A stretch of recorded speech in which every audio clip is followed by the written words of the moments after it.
तो ये हम लोगों ने श्लोक संख्या 107 एट पेज 169 किया हुआ था। That was on 18th। अब इसके आगे बढ़ रहे हैं। श्लोक संख्या 107।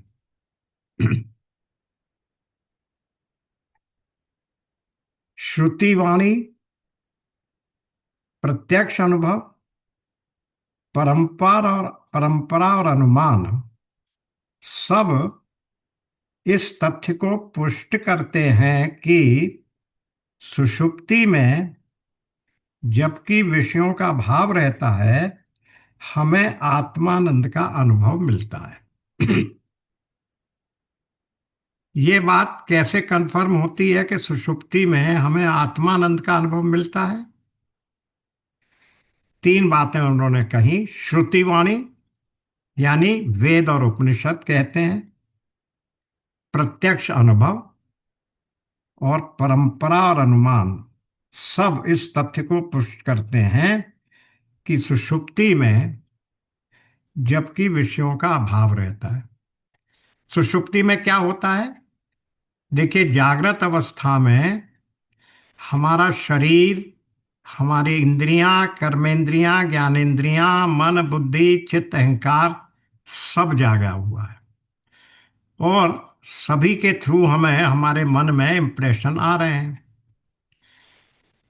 स्वप्नावस्था में सब शरीर सोया हुआ है, कर्मेंद्रियां, ज्ञानेंद्रियां सोई हुई हैं, केवल मन जागा हुआ है और मन अपने हिसाब से इस मन मनोराज्य की सृष्टि करता है। मन में, मन के ही द्वारा मन ही करता है, मन ही उपादान कारण है, मन ही निमित्त कारण है और मन ही बनने वाला साधन है। वो जो सृष्टि हो रही है वो भी मन की ही है। और इसलिए जब स्वप्नावस्था समाप्त होती है तो वो सारी सृष्टि मन में ही लीन हो जाती है। तो वहां कम से कम मन जगा हुआ है, इसलिए जो कुछ हो रहा है वो मन के द्वारा हो रहा है। फिर सुषुप्ति अवस्था में क्या होता है? सुषुप्ति में तो मन भी सोया हुआ है, यानी हमारे अंदर चेतना लाने वाले जितने भी साधन हैं, मन, बुद्धि, चित्त, अहंकार, ज्ञानेंद्रियां, कर्मेंद्रियां, वो सब सोई हुई हैं। तो वो कह रहे हैं इसलिए विषयों का अभाव रहता है। विषय कहाँ से प्राप्त होते हैं? मन के द्वारा, ज्ञानेंद्रियों के रास्ते से मन ज्ञानेंद्रियों के रास्ते से बाहर जाकर विषयों का अनुभव करता है। तो सारे विषय तभी हमको अनुभव हो पाएंगे जब मन और ज्ञानेंद्रियां दोनों कार्यशील हों। लेकिन जब मन भी सोया हुआ है और ज्ञानेंद्रियां भी सोई हुई हैं, कर्मेंद्रियां तो सोई हुई ही हैं, तब किसी भी विषय का हमें अनुभव नहीं हो सकता है। कैंसर का पेशेंट कठिन से कठिन कष्ट झेल रहा हो, लेकिन यदि वो सुषुप्ति में है, नींद में है, तो उसको किसी भी प्रकार के कष्ट का अनुभव नहीं हो रहा है। इसका मतलब यह है कि ना हमें किसी प्रकार के विषयों का अनुभव हो रहा है, ना सुख दुख का अनुभव हो रहा है, ना मान अपमान का अनुभव हो रहा है। सारा सिस्टम सोया हुआ है, विषयों का अभाव रहता है। फिर भी जब कोई विषय नहीं, अच्छा, सुख और दुख कहाँ से पैदा होते हैं? सुख और दुख पैदा होते हैं कामना और कामना के पूर्ति के न होने के कारण से, या मान अपमान से, या किसी के वियोग से। तो ये सब विषय जगत की ही स्थितियां हैं। तो इसलिए कह रहे हैं कि जब सब कुछ हमें प्राप्त ही नहीं हो रहा है किसी भी रूप में, तब हमें उस समय हमें आत्मानंद का अनुभव होता है। क्योंकि जब तक संसार के किसी भी अनुभव का हमें किसी भी अनुभव के प्रति हमारी चेतना बनी रहेगी, तब तक हम उस अनुभव के आधार पर सुख या दुख महसूस करते रहेंगे। लेकिन फिर भी हमें आत्मा के आनंद का अनुभव हो रहा है। कैसे हो रहा है?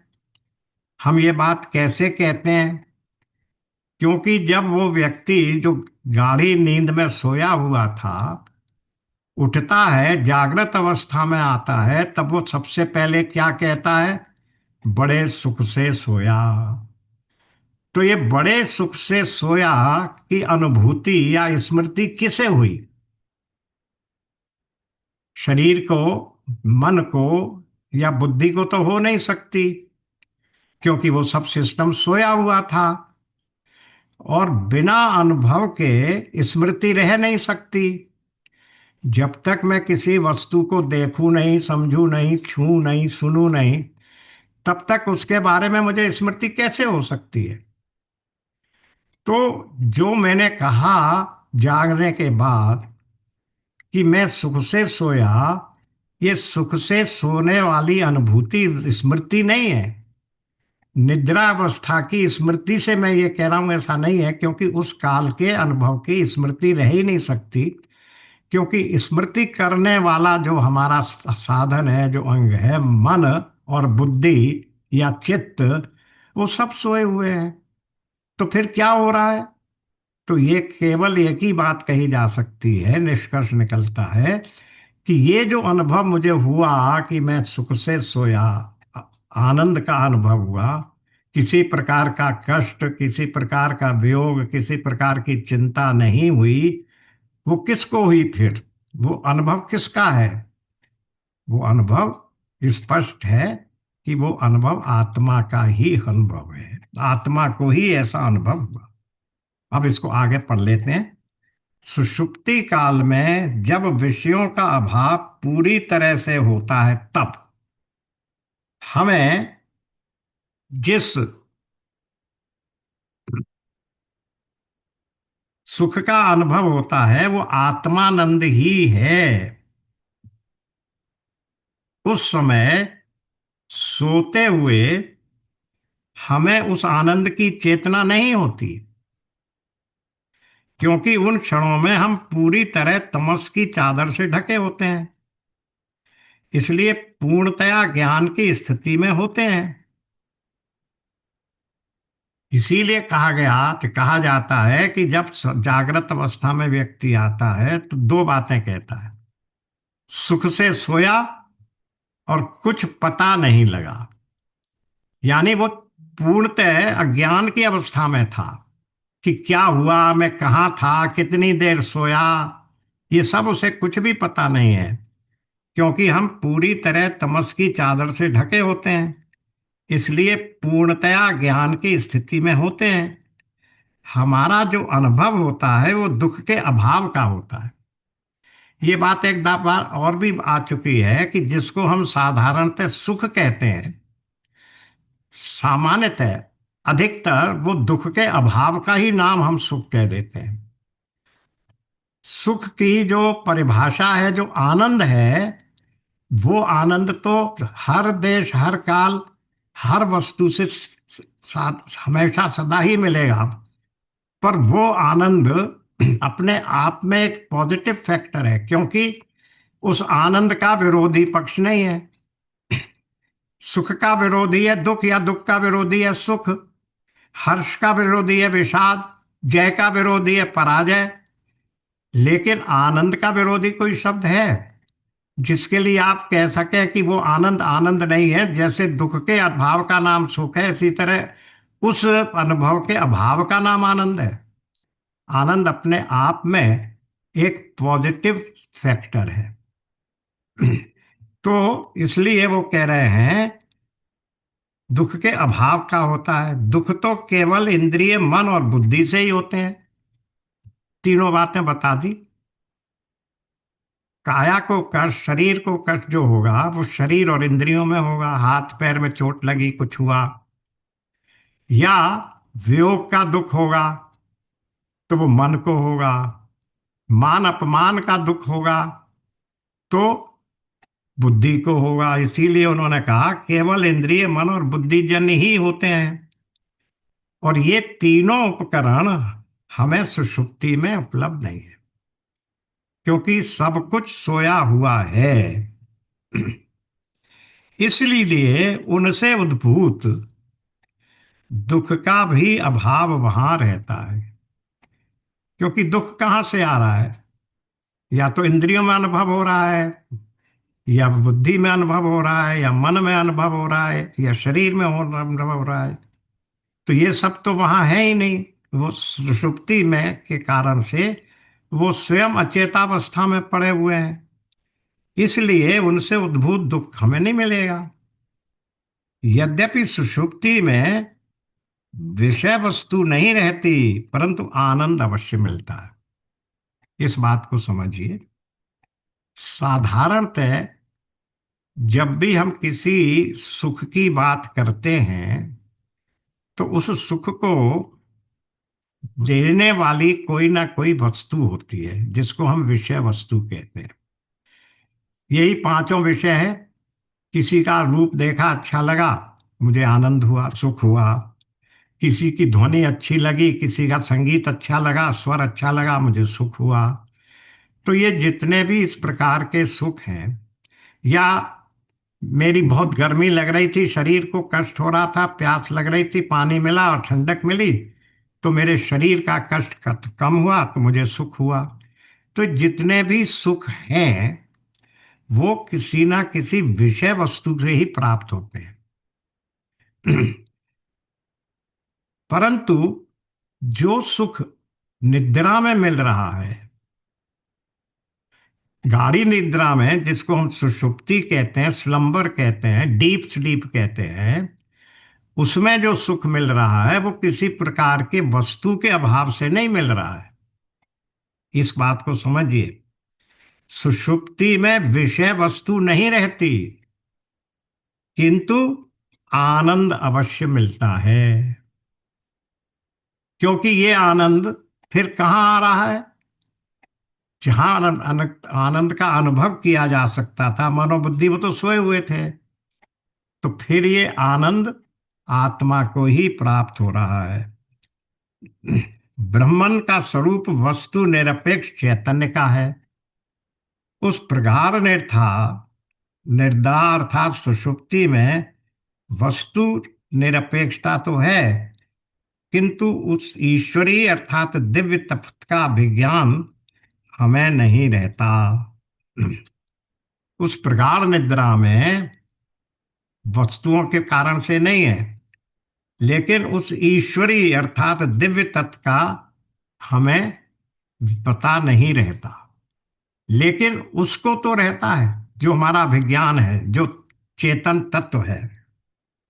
अब और आगे समझिए। सुषुप्ति काल में देह मन बुद्धि में क्रियाशीलता नहीं रहती, और उस समय हम अपनी वासना में स्थित रहते हैं।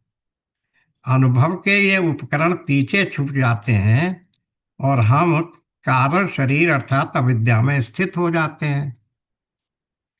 यहां एक बात पर और ध्यान दीजिए। हम कहते हैं तीन शरीर। शास्त्रों के अनुसार तीन शरीरों की मान्यता है वैदिक सिद्धांत में। स्थूल शरीर, जो हमारा शरीर इत्यादि है। फिर सूक्ष्म शरीर, जिसमें 21 तत्व या 23 तत्व या 24 तत्व माने जाते हैं। और उसके बाद एक कारण शरीर। तो ये स्थूल और सूक्ष्म शरीर का तो उनके अंदर तो कुछ तत्व है, लेकिन कारण शरीर किसे कहा गया है? कारण शरीर है केवल मात्र अविद्या। उसके पीछे उसमें कोई तत्व नहीं है। जैसे सूक्ष्म शरीर में भी हमने बताया, पांच सूक्ष्म भूत, पांच प्राण, पांच कर्मेंद्रियां, पांच ज्ञानेंद्रियां, चार वो अपने अंतःकरण, चतुष्टय इत्यादि इत्यादि। ऐसी कोई तत्व सृष्टि का ऐसा कोई तत्व वहां नहीं है कारण शरीर में। वो घोर अविद्या, नितांत अविद्या ही है। तो फिर उसे कारण शरीर क्यों कहते हैं? इसलिए कहते हैं कि उस अविद्या के कारण से ही ये हमारा जो शरीर है, सूक्ष्म शरीर, और स्थूल शरीर उसके कारण से ही, हमारी अविद्या के कारण से ही वो स्थूल शरीर और सूक्ष्म शरीर हमें प्राप्त होने पड़ते हैं। अविद्या, कामना और कर्म। अविद्या के कारण हमें कामना हुई किसी वस्तु, व्यक्ति, परिस्थिति की। उस कामना को पूर्ति करने के लिए हमें कुछ कर्म करना पड़ा। उस कर्म का कुछ अच्छा या बुरा फल मिला, और उस अच्छे और बुरे फल को भोगने के लिए हमें ये शरीर प्राप्त करना पड़ता है, जो कि स्थूल और सूक्ष्म शरीर के रूप में बताया गया है। तो इस स्थूल और सूक्ष्म शरीर का आदि स्रोत क्या है? वो अविद्या, जिसके कारण हमने कामना में, हमारे में कामना पैदा हुई, हम उस कामना से अपने आप को मुक्त नहीं कर पाए।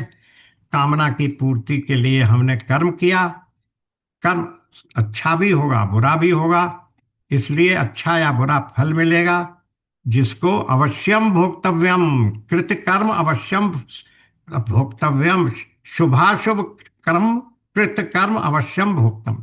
चाहे शुभ हो चाहे अविश हो, कृत कर्म, शुभा शुभ अशुभ किया हुआ कर्म हर हालत में भोगना पड़ता है। इसलिए इस शरीर की रचना भगवान को करने, ईश्वर को करनी पड़ी। इसीलिए शरीर का एक नाम है भोगायतन। आयतन कहते हैं वो स्थान, वो गृह, वो भवन। और भोग, जहां इन कर्मों का भोग भोगा जा रहा है। तो इसलिए वो ये कह रहे हैं कि इस का कारण शरीर, हमने उस अविद्या को नाम दे दिया। यद्यपि उस अविद्या में कोई शरीर जैसी कोई नाम, रूप और आकार है नहीं। वो केवल अविद्या है, निराकार।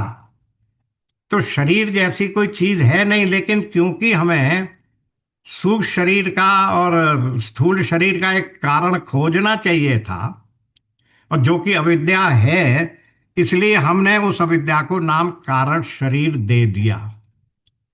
पर है वो घोर अविद्या, नथिंग एल्स। तो यही कह रहे हैं कि ब्रह्म का स्वरूप सुषुप्ति काल में देह मन बुद्धि में क्रियाशीलता नहीं रहती। उस समय हम अपनी वासना में स्थित रहते हैं। अनुभव के ये उपकरण पीछे छूट जाते हैं, और हम कारण शरीर अर्थात अविद्या में स्थित हो जाते हैं।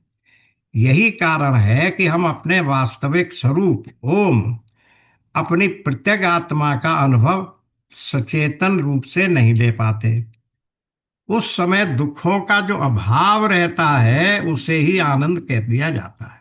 देखिए वहीं आगे, दुखों का जो अभाव रहता है उसे ही आनंद कह दिया जाता है।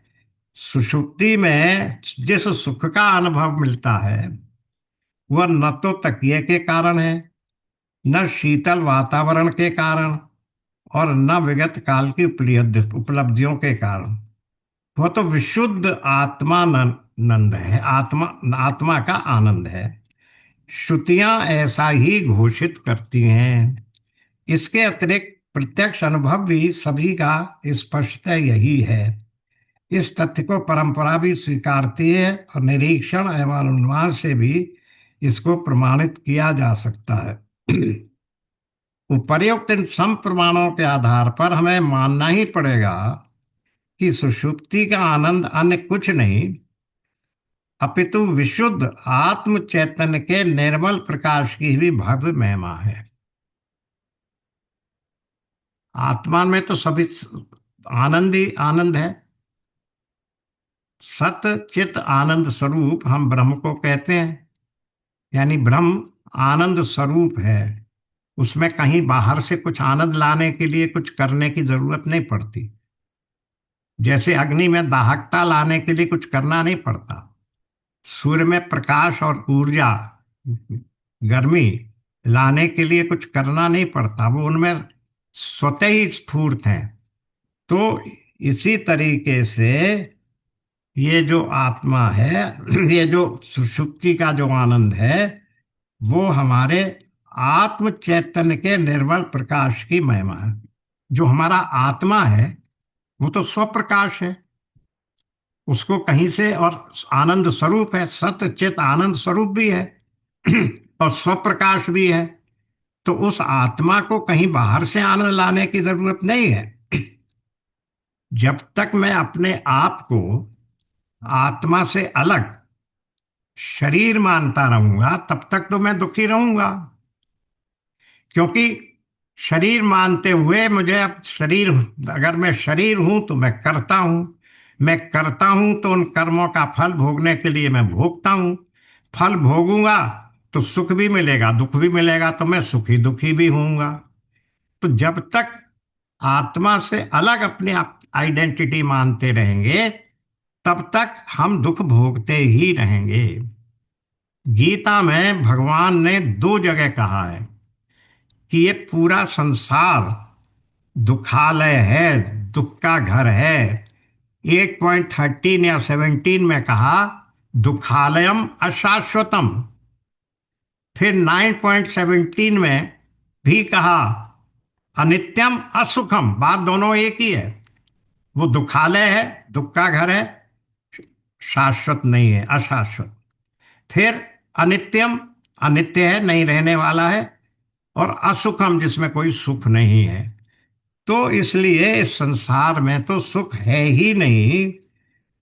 जब वो सोया जगा हुआ था तब भी दुखी प्राणी था, स्वप्न में भी जब था तब कैसी ऐसी मनोभावों की रचना उसने कर लेता था जिसमें वो वहां भी दुखी होता था। हाय मुझे शेर खा जाएगा, हाय मैं भूखा, मुझे बहुत भूख लग रही है, प्यास लग रही है, राजा ने मुझे जेल में डाल दिया है। इत्यादि प्रकार के अनुभव स्वप्न में भी होते थे, वहां भी दुखी था। और केवल सुषुप्ति में जब गया तब वहां किसी प्रकार के दुख का कोई दुख नहीं था। कितनी अवधि में? सुषुप्ति से लेकर जागृत की अवस्था में आने तक कोई दुख नहीं था और मैं आनंद की स्थिति में था। पर यहां इस शब्द को फिर क्वालिफाई कर लीजिए। ये आनंद नहीं है, क्योंकि ये आनंद भी क्षणभंगुर है। जैसे ही आप जागेंगे वो आनंद खत्म हो जाएगा, फिर आप उसी दुख में घूमने लगेंगे। तो इसका नाम है सुख। क्योंकि वहां दुख का अभाव था, इसलिए आपको सुख अनुभव हो रहा था, जिसको अभी ऊपर ही इन्होंने कहा कि उसको आनंद कह दिया जाता है। ज्यों ही इंद्रिय मन बुद्धि उपकरण सक्रिय हुए कि मेरा आनंद खंडित होने लगा। तो इस प्रकार शब्दों के द्वारा, प्रत्यक्ष अनुभव द्वारा तथा परंपरा और अनुमान द्वारा भी यही सिद्ध हुआ कि सुख वस्तुओं में नहीं है, बल्कि अपने भीतर की प्रत्येक आत्मा में है। तो वो सुख किसको अनुभव हो रहा था? आत्मा को। पर आत्मा तो सदा ही सुखी है। तो ये क्यों कहा गया? इसीलिए वो कह रहे हैं कि वो दुख के अभाव की स्थिति थी केवल। और आत्मा वहां केवल, क्योंकि आत्मा को सुख और दुख नहीं होता है, राग और वैराग्य नहीं है। आत्मा तो केवल साक्षी भाव से ये देख रहा था कि इस समय इसके शरीर में दुख का अभाव है। इसलिए ये जो सुख का अनुभव हुआ वो वहां नहीं हुआ, बल्कि आत्मा में हुआ। और आत्मा तो सदा ही सुखी है, चिरंतन है। इसको यूं तरह भी समझ सकते हैं। अभी तक स्थूल शरीर, सूक्ष्म शरीर और प्राणों का वर्णन किया गया और बताया गया कि आत्मा की उपाधियां हैं। अब कारण शरीर समझाया जाएगा। अब लीजिए समझाने बैठ गए। आत्मबोध में बताया गया है कि वो आत्म तत्व का ज्ञान अर्थात अविद्या है, अनादि है और अवर्णनीय है। स्थूल शरीर, सुशरीर और प्राणों का वर्णन इस श्लोक से पहले बता दिया गया। अब सूक्ष्म शरीर बता दिया तो इसके बाद क्या आ गया? कारण शरीर आ गया। स्थूल सूक्ष्म कारण। तो अब उस कारण शरीर को समझा रहे हैं।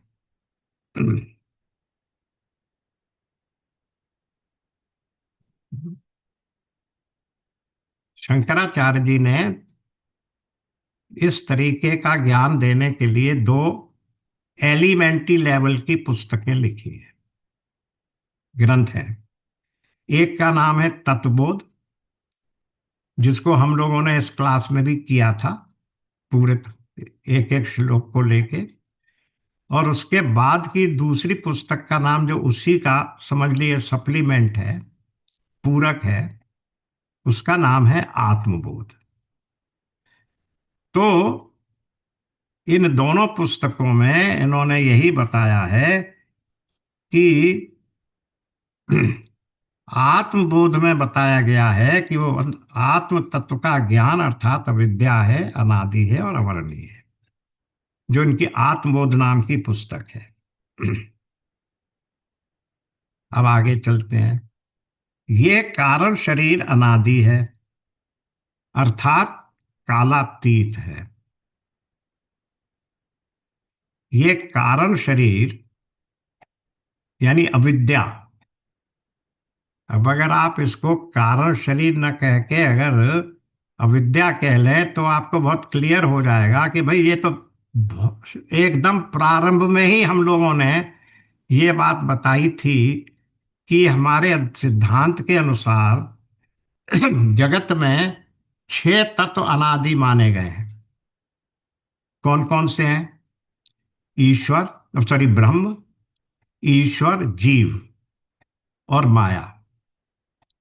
ये चार हो गए।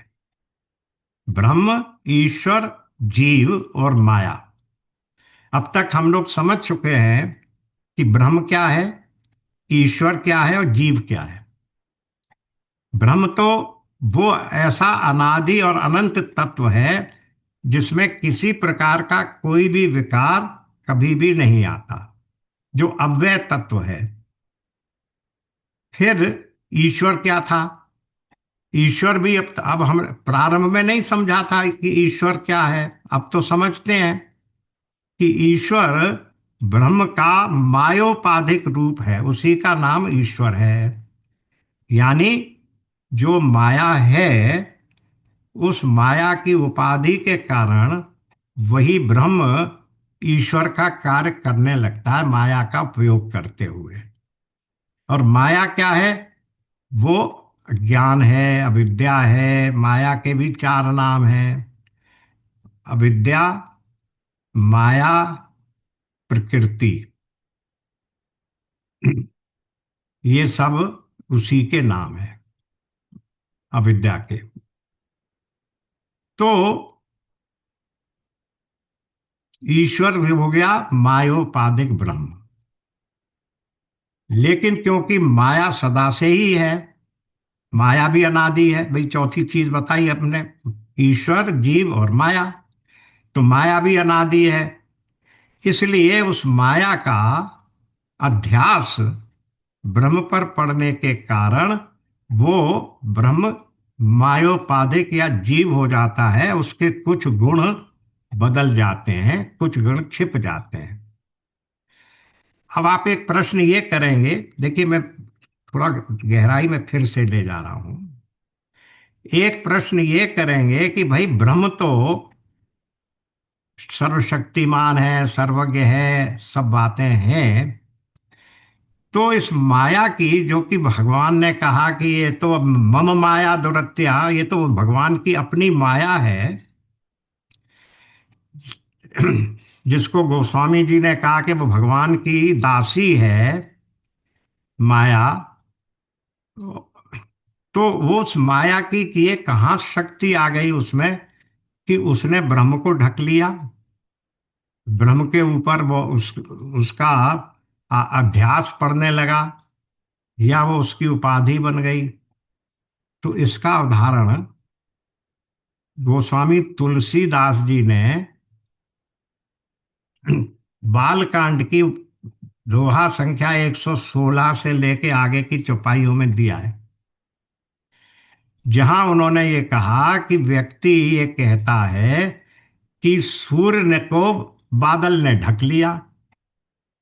अरे भाई, बादल की क्या बिसात है कि वो इतने सर्वव्यापी और इतने प्रकाशमान सूर्य को ढक ले, तो हो क्या रहा है? बादल ने मेरी आंखों के और सूर्य के बीच में एक आवरण डाल दिया है। सूर्य को ढका वका कुछ नहीं है, केवल एक आवरण मेरे और उसकी दृष्टि के बीच में आ गया, सूर्य के बीच में। इसलिए हम ये कह देते हैं कि सूर्य ढक गया। इसी प्रकार ब्रह्म ढका नहीं है, माया से ढका नहीं है, लेकिन हमारी बुद्धि में, क्योंकि हमारे में अविद्या है, तो उस अविद्या के आवरण के कारण हम उसको, ब्रह्म को न समझकर हम अपने आप को ब्रह्म का उपाधिक रूप, मायोपाधिक रूप समझ लेते हैं। तो वो जो मायोपाधिक रूप है, वो इस सारी प्रकृति सृष्टि की रचना करता है। यानी स्थिति, उत्पत्ति, उत्पत्ति स्थिति और प्रलय तीनों करता है, और हमारे कर्मों का फल भी देता है। क्योंकि ब्रह्म कुछ नहीं करता, ब्रह्म केवल एनर्जी है। इलेक्ट्रिक एनर्जी या स्टीम एनर्जी अपने आप में कुछ नहीं करती, जब तक किसी ना किसी इंस्ट्रूमेंट या इम्प्लीमेंट के थ्रू उसे चैनलाइज नहीं किया जाए। एनर्जी है, बस है। अब उस एनर्जी को जब आप करंट के माध्यम से किसी बिजली के बल्ब में लाएंगे तो वो प्रकाश देने लगेगी, हीटर में लाएंगे गर्मी देने लगेगा। इसी प्रकार स्टीम को जब आप किसी पिनियन और उसके अगेंस्ट पिस्टन के थ्रू किसी इंजन में लगाएंगे तो वो इंजन चलने लगेगा। लेकिन अपने आप में स्टीम या एनर्जी कुछ करते नहीं है, वो किसी ना किसी करण, किसी के ना टूल, किसी इम्प्लीमेंट के माध्यम से ही काम करते हैं। इसी तरह से ब्रह्म खुद कुछ करता नहीं है, लेकिन माया का बीच में इंट्रोड्यूस कर देने से ईश्वर के रूप में वही ब्रह्म काम करने लगता है। जैसे बिजली को तार के माध्यम से किसी इंस्ट्रूमेंट में लगा दिया, तो वो उस इंस्ट्रूमेंट के गुणों को प्रकाशित करके गर्मी या ठंडक देने लगता है। तो इस प्रकार से ये जो वो सूक्ष्म शरीर, ये जो माया है जिसकी बात हो रही थी, कि वो फिर क्या करता है, उस ब्रह्म को ढककर उसको ईश्वर का रूप दे दिया जाता है, वो हुआ ईश्वर। ये समझा रहे थे हम लोग। ब्रह्म ढका नहीं है, ब्रह्म के ऊपर एक आवरण आ गया है, जिसकी वजह से हम भ्रमित हो रहे हैं। हम अपने आप को वो ब्रह्म अब ईश्वर के रूप में कार्य करने लगा है। तीसरी चीज आई जीव। इसी तरह जीव भी वही है। तो वहां मायोपाधिक कहा, यहां अविद्या से उपहित कहा। यानी वो जीव, वो अविद्या के कारण अपने आप को अब जीव समझ रहा है, कर्ता भोक्ता समझ रहा है, वहां भी ब्रह्म नहीं रहा वो। ये भी प्रश्न पूछा गया था कि जीव, वहां अविद्या क्यों कही गई, यहां माया क्यों कही गई? भाई अगर दोनों एक ही समानार्थक शब्द है, पर्यायवाची हैं, तो सभी जगह कहते हैं मायोपाधिक मायोपाधिक। तो ब्रह्म को, ईश्वर को मायोपाधिक ब्रह्म क्यों कहा, और जीव को अविद्या उपहित ब्रह्म क्यों कहा? उसका आंसर ये था कि ईश्वर के रूप में जब ब्रह्म काम करता है, तो वो सारी सृष्टि को नियंत्रित करता है। वहां समष्टि रूप में काम हो रहा है, इसलिए वहां उसको नाम दिया गया माया। और जब व्यक्तिगत रूप से काम हो रहा है, क्योंकि जीव एक एक इंडिविजुअल हैं, तब उनको वहां नाम दे दिया गया अविद्या। इतना ही अंतर है, केवल ये डिस्टिंग्विश करने के लिए कि माया लग रही है ब्रह्म को, तब वो समष्टि रूप से कार्य कर रहा है। माया की उपाधि जब ब्रह्म, जब अविद्या की उपाधि ब्रह्म में लगती है, तब वो, उसका नाम जीव हो जाता है, क्योंकि वो इंडिविजुअल लेवल पर काम करता है। तो ईश्वर, ब्रह्म अनादि हो गया, ईश्वर अनादि हो गया, और जीव भी अनादि हो गया, क्योंकि तीनों हैं ब्रह्म ही। ब्रह्म तो ब्रह्म है, ईश्वर भी ब्रह्म ही है, केवल उपाधि से उपहित है। जीव भी ब्रह्म ही है। वो वो भी माया रूपी उपाधि से उपहित है, जिसको हम उस पर्टिकुलर कॉन्टेक्स्ट में अविद्या कह देते हैं। तो ईश्वर, जीव और ब्रह्म, ये तीनों अनादि हैं। लेकिन क्योंकि उनके साथ, जीव और ईश्वर के साथ उपाधि लगी हुई है, इसलिए जब तक वो उपाधि समाप्त नहीं होगी तब तक वो अनंत नहीं है। ब्रह्म तो अनादि भी है और अनंत भी है। लेकिन ईश्वर और जीव दोनों अनादि होते हुए भी अंत वाले हैं। क्यों अंत वाले हैं? क्योंकि जैसे ही आपने उस उपाधि रूपी माया को हटाया, और वो उपाधि रूपी माया क्या है? अज्ञान। अविद्या, अज्ञान, माया, प्रकृति, ये चारों एक ही चीज है। तब वो जीव अपने वो ईश्वर अपने वास्तविक स्वरूप में आ गया। तो इसका मतलब क्या हुआ कि ईश्वर अनादि होते हुए भी शांत है। ईश्वर रूप समाप्त हो जाएगा और वो उसका वास्तविक स्वरूप ब्रह्म निकल आएगा। इसी तरह जीव में से अविद्या हटाई तो जीव का रूप समाप्त हो गया और वो फिर वास्तविक रूप में ब्रह्म ही रह गया। तो ईश्वर, जीव और ब्रह्म, ये तीनों हैं ब्रह्म ही। उपाधि के कारण वो अलग अलग दिख रहे हैं, अलग अलग फंक्शन करते हुए दिख रहे हैं, लेकिन हैं ये तीनों अनादि। परंतु ये दो शांत हैं, अंत अंत वाले हैं, क्योंकि अज्ञान को रिमूव करने से वो फिर ईश्वर रूप समाप्त हो जाएगा, जीव रूप समाप्त हो जाएगा, केवल ब्रह्म रूप ही उनमें रह जाएगा। अब तीन तो ये हो गए। चौथा माया। माया बताई दी कि माया वो एक ऐसी शक्ति है ईश्वर की जो अनादि है, लेकिन ब्रह्म की एक शक्ति है।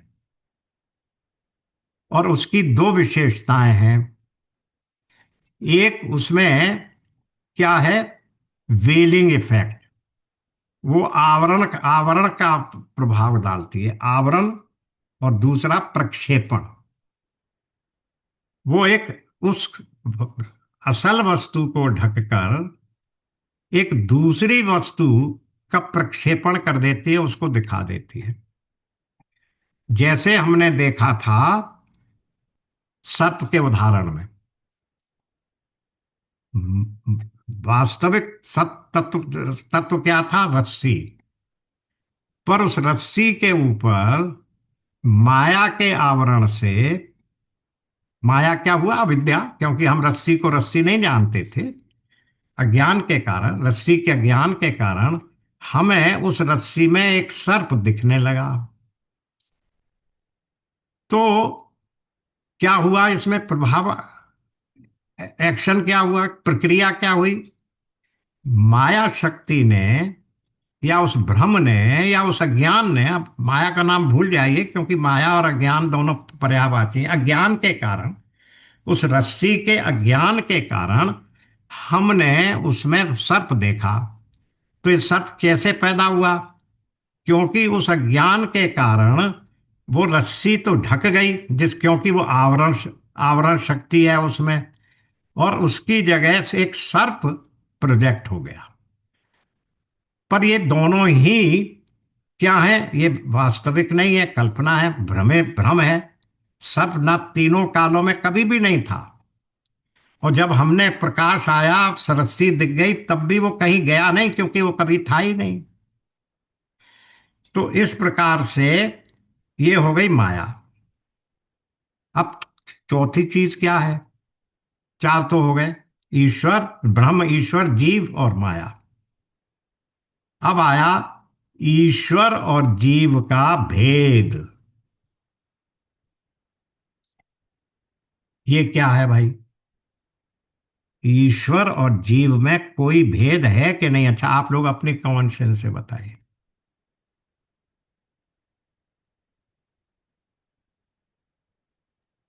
अर्चना जी, अगर आप। हमें ज्ञान अगर हमें ज्ञान हो जाता है तो कोई भेद नहीं है। जब तक हम अविद्या में है तब तक भेद है। इसको और दूसरे थोड़ा बात तो वही कह रहे हैं आप, लेकिन थोड़ा रिफाइंड सेंस में कहें कि भेद कोई नहीं है, केवल औपाधिक भेद है। जब तक उसके साथ उपाधि लगी हुई है तब तक वो ईश्वर ईश्वर है, क्योंकि वो सर्वेश समष्टि को डील कर रहा है। और उपाधि भी एक ही है, वही उपाधि दोनों जगह लगी हुई है। इसलिए वास्तविक भेद कुछ नहीं है, केवल औपाधिक भेद है अविद्या के कारण। बट वास्तव में ईश्वर भी ब्रह्म ही है, जीव भी ब्रह्म ही है। तो बिल्कुल सही कहा कि जब तक हम उसको ब्रह्म या जीव मानते रहेंगे तब तक का भेद है, अदरवाइज भेद नहीं है, केवल औपाधिक भेद है। और औपाधिक भेद को आप भेद नहीं मान सकते। एक एक्टर मिलीनियर का एक्टिंग कर रहा है, दूसरे दिन वही एक्टर भिखारी की एक्टिंग कर रहा है। तो क्या वो भिखारी हो गया या मिलीनियर हो गया? उन दोनों में कोई भेद है? कोई भेद नहीं है। He is the same person. केवल उपाधि के कारण किसी दिन वो भिखारी दिख जाता है, किसी दिन वो मिलीनियर दिख जाता है, लेकिन है वो भिखारी का, वो एक्टर का एक्टर ही, जो भी उसका वास्तविक स्वरूप है।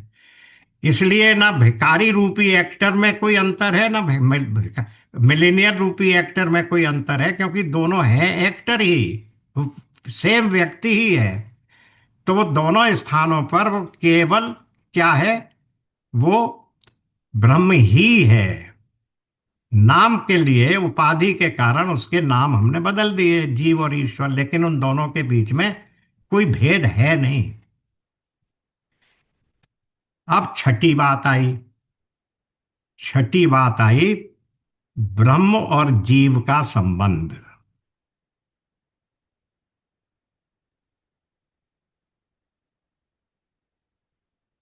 अब ब्रह्म और जीव में क्या संबंध है?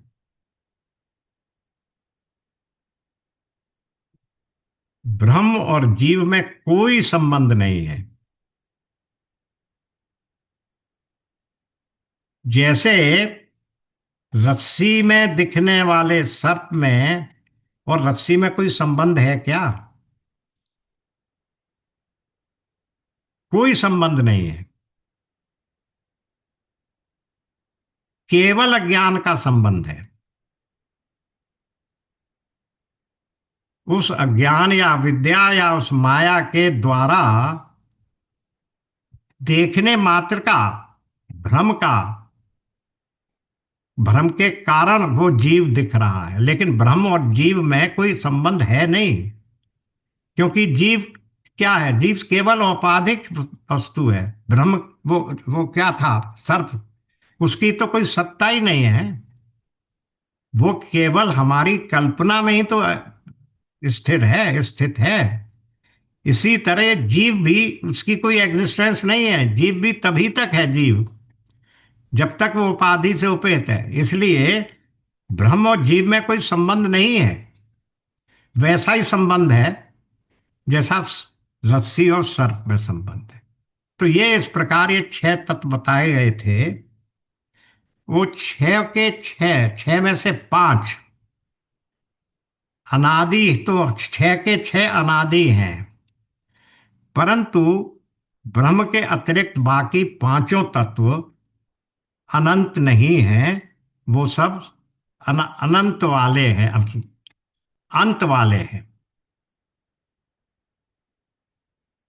और जैसा भी हमने देखा कि ज्ञान के द्वारा उस उपाधि को हटाने से, उस उपाधि के से मुक्त उसकी कल्पना कर लेने से कोई अंतर नहीं रह जाएगा, क्योंकि वो उन सब का बाद हो जाएगा।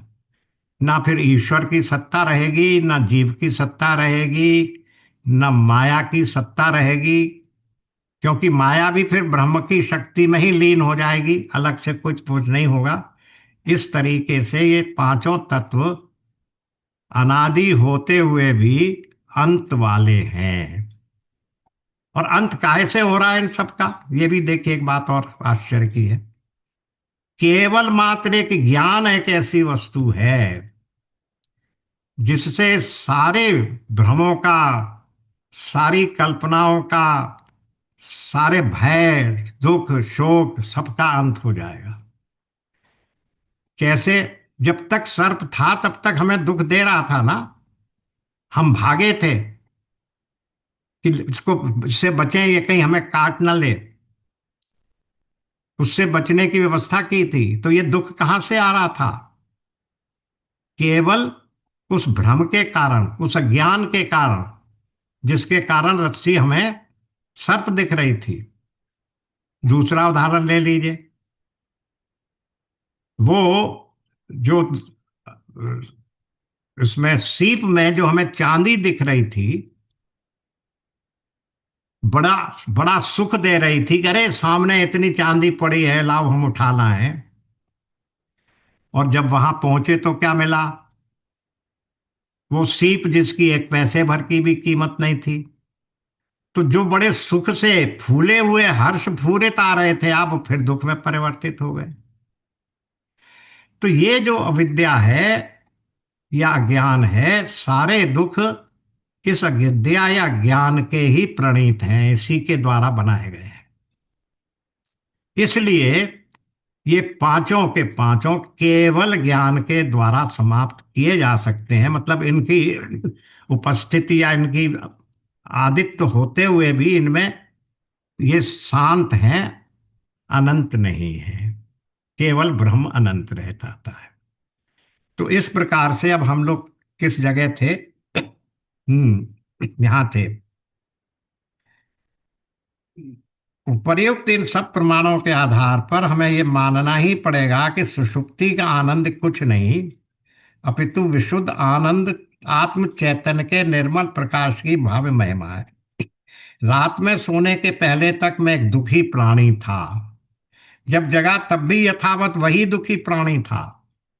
परंतु सोने के बाद और जागने के पहले वाली इस बीच की अवधि में मुझे कोई दुख नहीं था और मैं आनंद की स्थिति में था। ज्यों ही इंद्रिय मन बुद्धि उपकरण सक्रिय हुए कि मेरा आनंद खंडित होने लगा।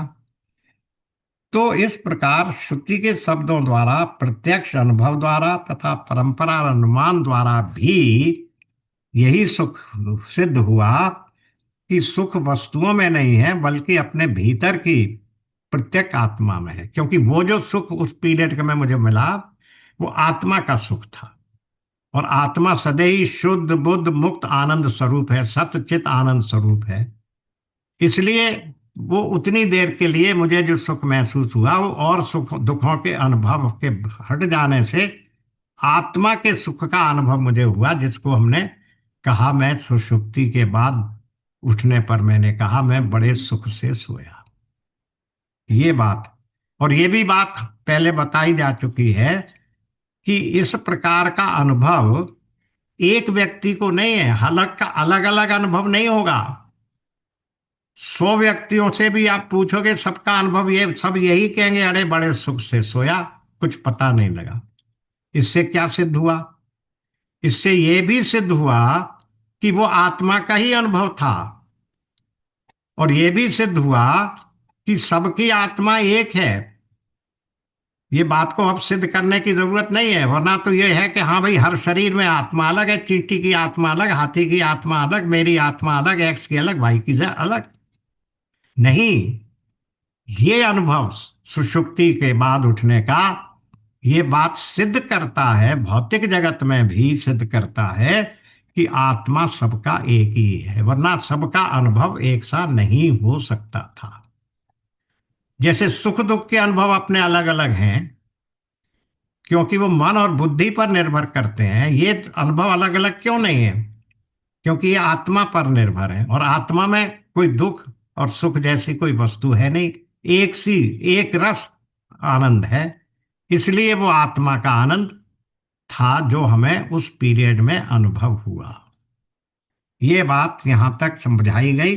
अब इसमें 2-3 लाइनें और रह गई, इसको हम पूरा कर लेते हैं। यहां तक भी पढ़ लिया था हमने। आत्म तत्व का ज्ञान अर्थात विद्या है, अनादि है और अवर्णनीय है।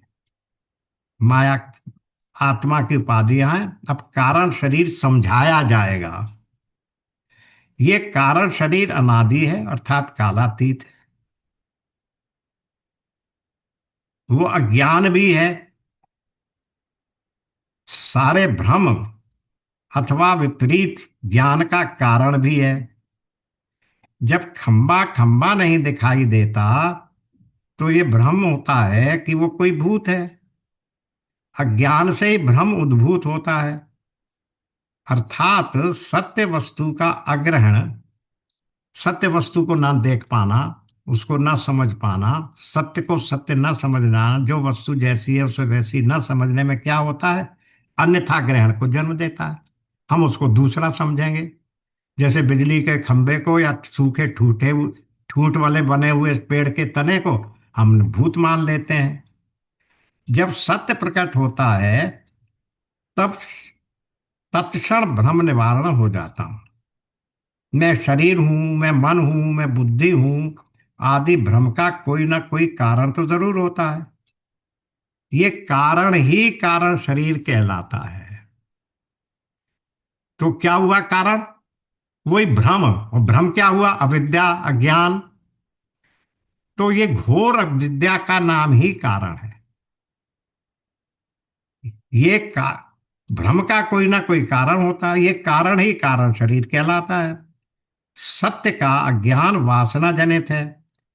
कारण शरीर को ही अविद्या भी कहते हैं, इस वर्ड को मार्क कर दीजिए। कारण शरीर का नाम ही अविद्या है, यानी अविद्या का नाम ही कारण शरीर है। अब उसमें शरीर जैसे कोई गुण है नहीं, लेकिन वो शरीर कह देते हैं,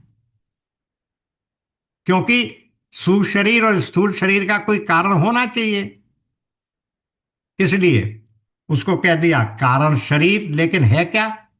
ओनली अविद्या, प्योर एंड सिंपल अविद्या। कारण शरीर को ही अविद्या भी कहते हैं। अविद्या यानी प्रज्ञा का भाव, यथार्थ बोध का भाव, ज्ञान का भाव, माया, अज्ञान आदि सब पर्यायवाची शब्द है। उसी अंधकार पूरित नीरस अज्ञान के विभिन्न नाम हैं। देखिए कितनी बड़ी इसकी व्याख्या बना दी। अंधकार पूरित नीरस अज्ञान के, अब यहां अज्ञान कह दिया, वहां विद्या अविद्या कह दिया। अज्ञान आदि उसी के विभिन्न नाम हैं। विभिन्न आचार्य विभिन्न प्रसंगानुसार इनका प्रयोग करते हैं। जैसे हमने नहीं अभी देखा कि कहीं कहा गया मायोपाधिक ब्रह्म, और कहीं कहा गया अविद्या उपहित जीव ब्रह्म। तो प्रसंग के अनुसार जैसा इन्होंने भी कर दिया, विभिन्न आचार्य विभिन्न प्रसंगानुसार इसका प्रयोग करते हैं। अब ये तो हो गया कारण शरीर किसे कहते हैं। अब कारण शरीर का विवरण दिया जाएगा, उसको देखेंगे नेक्स्ट सेशन में। आज तो इसी एक ही श्लोक में ही समय पूरा हो गया, पर रिवीजन पूरा हो गया आप लोगों का। जो बार बार बात आती है वो छह अनादि तत्व हैं, छह अनादि तत्व हैं, वो आज ढंग से एक्सप्लेन हो गए। चलिए, ओम पूर्णमदः पूर्णमदम पूर्णात् पूर्णमुदच्यते पूर्णस्य पूर्णमादाय पूर्णमेवावशिष्यते। ओम शांति शांति शांति। नारायण नारायण नारायण नारायण नारायण। नारायण। सबको राधे नमस्कार। राधे।